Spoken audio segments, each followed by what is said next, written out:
মোৰ এটা সপোন আছে গুৱাহাটীত এদিন মেট্ৰ' ৰেল হ'ব। মেট্ৰ' ৰেল ছাৰ্ভিচটো কোনো সৰু বিষয় নহয়, ইয়াৰ কাৰণে কোটি কোটি টকাৰ প্ৰয়োজন হয়। গুৱাহাটীৰ নিচিনা এখন সৰু চহৰত মেট্ৰ' ৰেল ছাৰ্ভিচটো ভেয়াবল নহ'বও পাৰে, তথাপিও ইয়াৰ এটা বিকল্প আছে বুলি মই ভাবোঁ। আৰু আমি যদি চাওঁ একদম আজাৰাৰ পৰা আপ টু নাৰেংগীলৈকে চিটিৰ মাজেৰে ৰেল লাইন গৈছে, মানে ৰেল কৰিডৰ এটা অলৰেডি আছে। একদম আপোনাৰ জালুকবাৰী, নাৰেংগী, আপোনাৰ গান্ধী বস্তি হৈ আপ টু একদম নাৰেংগীলৈ। আৰু এই ৰেল কৰিডৰৰ মাজেদি আপ টু বন্দে ভাৰতৰ পৰা ৰাজধানীৰ পৰা এই চাওক মালগাড়ী চব ট্ৰেইন এইপিনে অহা যোৱা কৰি আছে।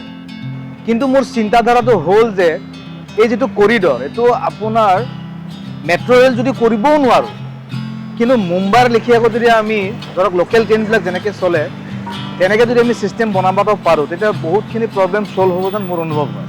একদম ধৰক আপোনাৰ যিটো নাৰেংগী ষ্টেচন আছে সেইটো আমি এক্সটেণ্ড কৰি আপ টু জাগিৰোডলৈ নিব পাৰোঁ, বা সেইটো কণাত আপোনাৰ আজাৰা ষ্টেচনটো আপ টু ছয়গাঁৱলৈকে আমি এক্সটেণ্ড কৰিব পাৰোঁ।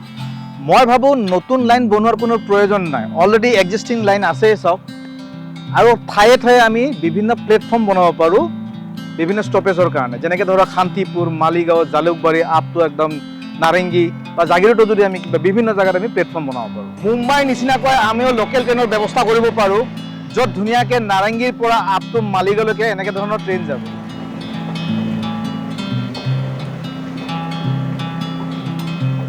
আচ্ছা, এতিয়া এডভান্টেজ কি হ'ল? খুব কম সময়তে ৰাইজে ধৰক জালুকবাৰীৰ পৰা নুনমাটি, নাৰেংগী হৈ আপ টু জাগিৰোডলৈ অনায়াসে মানে অহা যোৱা কৰিব পাৰিব। আৰু এই মাধ্যমৰ দ্বাৰা কোনো ট্ৰেফিক জামৰ প্ৰব্লেম নহ'ব যেন মোৰ অনুভৱ হয়। 2 নম্বৰ পইণ্ট, বৰষুণৰ বতৰত যেতিয়া গুৱাহাটীত ৰাস্তা ঘাট কৃত্ৰিম বানপানীৰে ভৰি যায়, মানুহে এই ৰেল মাৰ্গটোৰে অহা যোৱা কৰিব পাৰিব, একদম ধুনীয়া হ'ব। আৰু এই ৰেল মাৰ্গ মানে এই ৰেল কৰিডৰটোত আজিলৈকে কিন্তু পানী হোৱা মই শুনাও নাই, দেখাও নাই। এটা একদম ছেফ থাকে। আৰু এটা পইণ্ট কওঁ মই, 3 নম্বৰ পইণ্ট, যদিহে অধিক সংখ্যক মানুহে এই ৰেল মাৰ্গটো ব্যৱহাৰ কৰে, গুৱাহাটীত ট্ৰেফিক জাম বহুত কমি যাব। ডাইৰেক্টলি যাব পাৰিব ন, যিমান প্লেটফৰ্ম আছে তাতে মানুহ উঠিলে, নামিলে, গ'ল। কোনো মানে ট্ৰেইন ৰখি থকাৰ কোনো মানে হেৰি নাই, মানে প্ৰব্লেমে নহ'ব। Direct time to time train আহিব, টাইম টু টাইম ট্ৰেইন যাব। এতিয়া প্ৰশ্ন হ'ল, এই লং ডিষ্টেঞ্চ ট্ৰেইন যেনে ধৰক ৰাজধানী এক্সপ্ৰেছ, বন্দে ভাৰত বা আমাৰ এই মালগাড়ীবোৰ যাব ক'ত? মই ভাবোঁ এই ট্ৰেইনবোৰ গুৱাহাটীৰ মাজেৰে মানে চিটিৰ মাজেৰে যোৱাৰ কোনো প্ৰয়োজন নাই। এই ধৰক জালুকবাৰী বা আজাৰাৰ পৰা এক বাইপাছ মানে ৰেল মাৰ্গ যোগে যদি হাইৱেৰ আমাৰ কাষে কাষে সোণাপুৰ, দীঘাৰী অভিমুখে যদি ডাইভাৰ্ট কৰি দিব পাৰি, চাংচাৰী বা উত্তৰ গুৱাহাটীত ধৰক এটা বৃহৎ মানে ট্ৰেইন টাৰ্মিনাছ বনাবলৈ পাৰি, য'ত ধৰক 2 ধৰণৰ ট্ৰেইন আপুনি দিলোঁ, মালবাহী ট্ৰেইনৰ কাৰণে এটা বেলেগ টাৰ্মিনাছ আৰু আমাৰ ট্ৰেইন মানে যিবিলাক পেচেঞ্জাৰ তাৰে কাৰণে এটা বেলেগ, বৰ ধুনীয়াকৈ ধুনীয়াকৈ বনাব পাৰি।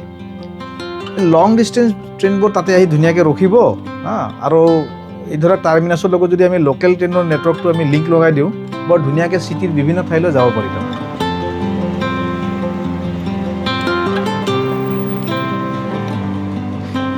এই কথাবোৰ এটা সপোন, আৰু সপোন দেখাত কি আপত্তি আছে? সপোন আমি দেখিব লাগে। ভাৰত ৰত্ন আব্দুল কালামজীয়ে কৈছিল, thoughts thoughts thoughts thoughts result in action. আৰু সপোন দেখিলেহে আপুনি ডাঙৰ সপোন দেখিলে ভাল কাম কৰাৰ কাৰণে এটা ভাল ৰাস্তা পায়। মোৰ সপোনটো হৈছে ডাঙৰ সপোন।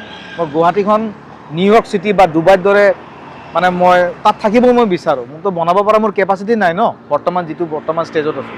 কিন্তু এনে এজন ব্যক্তিত্ব আমাৰ অসমত আছে যাৰ দ্বাৰা সকলো সম্ভৱ। তেওঁ হৈছে আমাৰ অসমৰ মাননীয় মুখ্যমন্ত্ৰী হিমন্ত বিশ্ব শৰ্মা ছাৰ। তেখেতৰ গুণৰ সীমা নাই। তেখেতৰ কাৰণে আজি চাওক ইমান সুন্দৰ ব্ৰিজ হৈছে।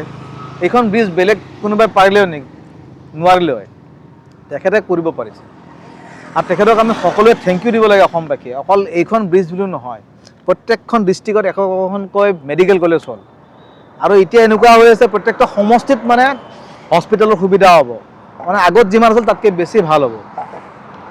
মানুহে সংস্থাপন পাই আছে, ল'ৰা ছোৱালীয়ে মানে কি ক'ম, প্ৰত্যেকটা 1.5 লাখ ছাত্ৰ ছাত্ৰীক আপোনাৰ সংস্থাপন দিছে। হিতাধিকাৰীৰ লিষ্টৰ সীমা নাই।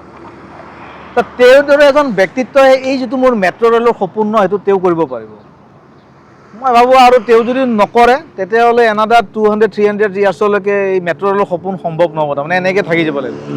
সেইকাৰণে মই এই ছ'চিয়েল মিডিয়াৰ এই মাধ্যমেৰে তেওঁক এটা ৰিকুৱেষ্ট কৰিব বিচাৰোঁ আৰু তেওঁ ইমান ব্যস্ত মানুহ মোৰ কথা হয়তো শুনি থকাৰ তেওঁৰ হয়তো টাইম হ'ব পাৰে নহ'ব পাৰে নাজানো কিন্তু মই চেষ্টা কৰি আছোঁ কিন্তু এই মেট্ৰ' ৰেলৰ যিটো সপোন নহয় তেওঁৰ বাহিৰে কোনো কৰিব নোৱাৰে কিন্তু ধেমালি কথা নহয় এইটো ইমান মানে গুৱাহাটীখন আগৰে পৰা যেনেকৈ ধৰক বেচিজিলভাৱে বনাই লৈ গৈছে মানুহবিলাকে এতিয়াহে চিজিল কৰি কৰি গৈ আছে হয়নে নহয় তো একমাত্ৰ তেওঁৱে পাৰিব